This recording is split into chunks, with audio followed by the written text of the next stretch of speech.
LinkedIn just made it easier for recruiters to find your latest CV. Want to know how to add your resume right to your profile? In this video, I'll show you how to upload your resume to LinkedIn. Let's get started. The first thing you want to do is open up any web browser. Now you want to search LinkedIn, then head over to linkedin.com. Once you get here, make sure to log into your account.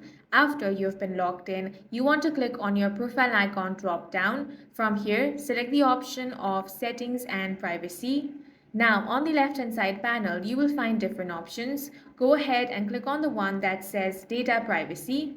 Now scroll down a bit. You will find the section of job seeking preferences. Here, click on the option of job application settings. Now you will find the share resume data with hires section. Here find the option of upload resume. Go ahead and click on that option. Now you simply want to select your file. It can be docx or PDF.